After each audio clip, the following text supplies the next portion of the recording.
Welcome back to Spokane Talks Live. Still 34 degrees outside, and it's a heat wave. And some of the snow is going to melt. And Tom Shrum from McNeice Wheeler is here. How are you? Good, good. You haven't been here for a couple weeks. Did I scare you off? Well, holidays, managing all that. Yeah. You let the family stuff get in the way again? Yeah, it's weird, Kent. Sometimes I prioritize family over you. Sometimes. Now, do you have kids?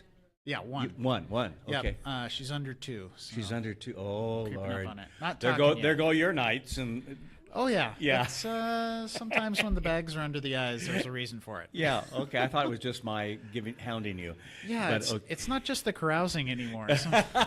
Carousing is a little different character. So. Well, you zero in your law practice with McNeice Wheeler on trademarks and things like that. But today we're going to talk about wills. And I'm going to take a wild guess that you're going to say everyone should have a will.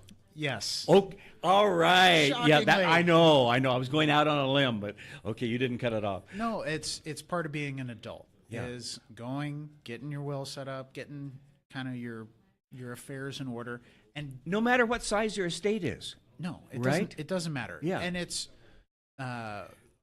one of the ways I like to frame it and like to talk about it is you can do all this with a bunch of really long, really detailed, Yeah. and really hard conversations with your family, or you can pay me and Yeah. come in and I'll set it all up for you. Yeah. And you'll have a tool to go to the family and have a much Right. shorter, much less emotionally Yeah. charged Yeah. conversation about how do we handle this? How do we, Well, and if you start off with the discussion with the family, you probably don't even know all the things to bring up oh no. without chatting with you. You know, Right. Here's your to-do list, Kent. And you should be asking these things and who's going to take over. In our case, in our family, we have a 47-year-old Down syndrome son, so that takes some special planning crafting. and so forth. And who's going to, which you wouldn't normally think of for brothers and sisters, but who's going to be responsible for him if something happens to my wife and I? I mean, that's Right. different than probably the typical family that have young kids and growing up kids and so forth. So you got to ask, you got to know what those questions are. Right. And even with the typical family, Yeah. there's some different moving pieces and Yeah. you got to make some different decisions. Right. Because Because there's always Aunt Jill that you want to exclude from. we try to discourage that Oh. because I had a whole is list. Aunt Jill really that bad? But Yes. I'm just kidding. I don't have an Aunt Jill. So she's not going to call me or you. hypothetical Aunt Jill is always a better Aunt Jill to exclude from your will. But the 4 pieces we like to talk about is, yes, there's your will. Okay. But there's also your healthcare power of attorney. Yes. There's your financial power of attorney. Yes. And there's your living will or your healthcare directive. Okay. So your will has who gets what, who's going to be in charge of the estate. Right. It deals with all the things after you're dead. And it's Right. actually, and in a lot of ways, it's the least important document. Yeah.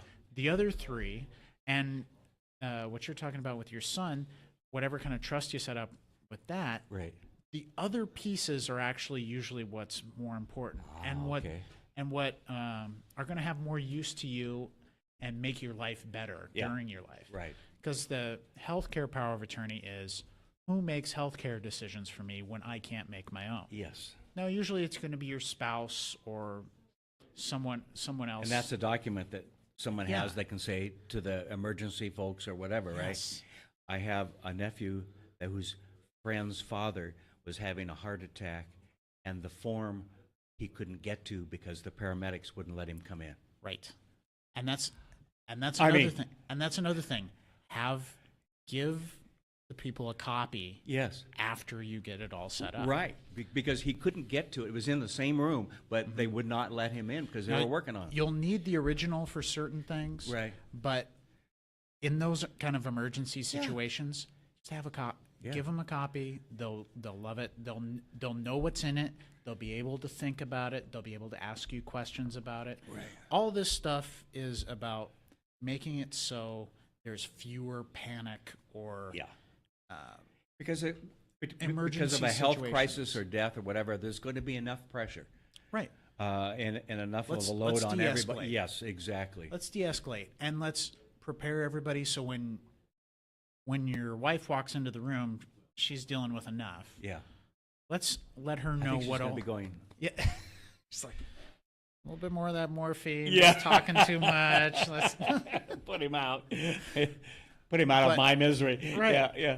When whoever that is walks in, Yeah. they're going to be dealing with enough. Yes. They need to know what's happening beforehand. Right.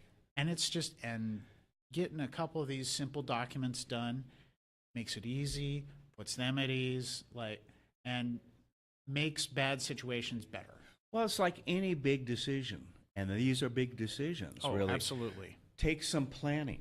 I mean, if you're going to buy a business, to sell a business, or you're going to buy a house, or sell a house, or buy a car, you do some planning. First thing you do if you're buying a car is probably go online and narrow it down, okay? And so this is planning. This is smart planning, because what you're leaving, unless you want to do this to your family, unless, you're leaving something that is going to be a mess if you don't have these documents in place. And what I want to emphasize too is it's not just about your will. Right, It's right. about these other Well, the health- documents. The health care and the financial and who has powers and when do those powers trigger. Right. Because everybody's going to have some situation where, like you said, heart attack, Yep. whatever. Yep. Who can pay the utility bill Yeah. while you're in the hospital? Yeah. Or we can get access to your account. Right. And things like that. Yeah. And it's stuff that people don't think about. but Until the crisis is here. think about it a little bit earlier and it'll make your life easier. Great. Tom Shrum, McNeice Wheeler, where are you located? What's your phone number? Yeah, call us up, 509-928-4141. We're out in the valley. Okay. Just before you get to Bowdish? Yes, Bowdish and Okay. Sprague. All right. And so come see us. All right. Thank you very much. We're going to take a quick break. We'll be back with Don Morgan after this.